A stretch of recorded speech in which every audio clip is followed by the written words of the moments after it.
Alright, magandang umaga na ho sa lahat natin ng mga viewers, Luzon, Visayas at Mindanao all over the world. Welcome naman sa ating panibagong video, panibagong reaction, mga ka-action, mga kakamping. So ito, may gusto lang ho ako na i-share ho sa inyo. Ito ho yung sitwasyon ngayon sa EDSA Shrine. Exactly alas 8 na nakunan ko ito, na napanood ko ito mga ka-action, mga kakamping. Ito yung grupo nila Siles, na kung saan itong grupo na to, ito yung may gusto na gustong bumaba si Mr. President Bongbong Marcos. At ito ho, grabe ho talaga itong pangarap ni Siles. Oo. Sabi niya, isa namang daw Marcos ang mapalayas ng sambayan ng Pilipino at hindi na daw ito mapigilan pa kahit hindi pa daw sumama ang Katoliko. Sos Maria Josep. Ito ho mga ka-action. At ito ha, alas 8 na ho ito, pero iilan pa lang sila. At nag-iisa pa lang si Siles na nagsasalita sa semi-stage na kanilang binyo dyan sa EDSA Shrine, mga ka-action, mga kakampeng. Ito, panoorin, pakinggan po muna natin ito si Siles. In solidarity and in support to the efforts of Iglesia ni Cristo na ngayon po dagsa na ang tao ang kapatiran sa Quirino Grandstand sa Luneta Park area sa sakop ng lungsod ng Maynila. Going back sa sinasabi ko po, nakikita ng kaluluwa ng diktador na Marcos Sr. kung ano ang ginagawa ng kanyang anak na si Marcos Jr. Kapangalan pa naman niya.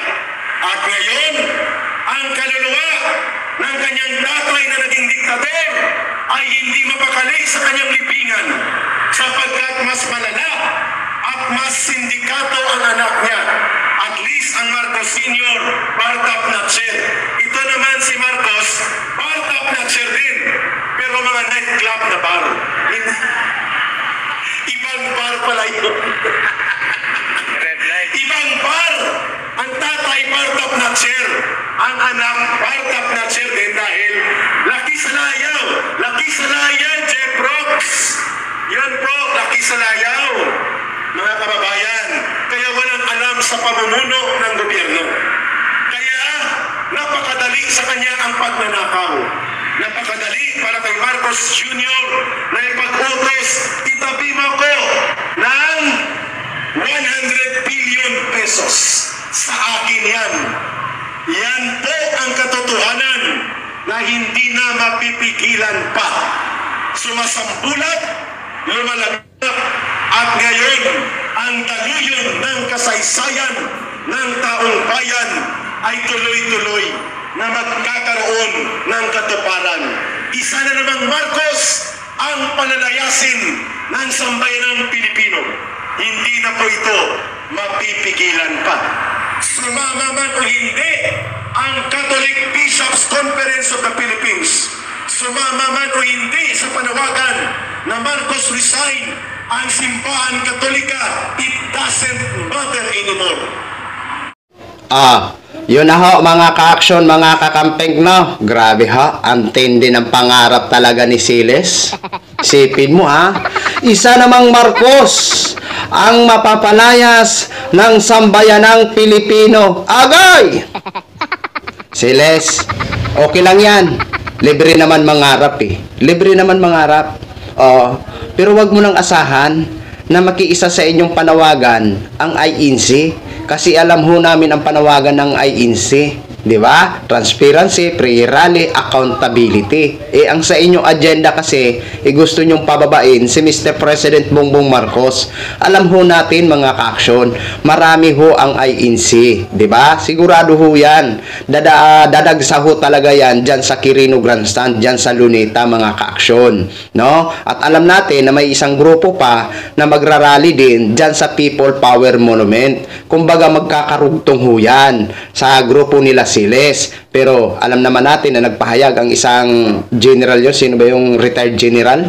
Retired general yun na wala naman silang balak na patalsikin si Mr. President. Ang kanilang pakay is accountability sa corruption, mga ka-action, mga kakampeng. Kaya ito ho ang antabayanan natin, itong grupo nila Siles, kasi ito yung may atat na gustong bumaba si Mr. President Bongbong Marcos. Titingnan ho natin ang crowd nila, mga ka-action, mga kakampeng. Kasi maaga pa naman ngayon, itong pinapanood ko sa inyo, yan po ay exactly alas 8 ngayong umaga, mga ka-action, mga kakampeng, no? Kasi talagang sabi ng mga iba nga, hanggang November na lang daw si Mr. President Bongbong Marcos. Grabe talaga itong mga imahinasyon ng mga ilan sa mga DDS. Oy, Diyos ko, baka matapos na lang ang rally nyo, ha? Si Mr. President Bongbong Marcos pa rin ang presidente. Tatawanan ho kayo nakin ng bunggang-bungga. Okay lang yan.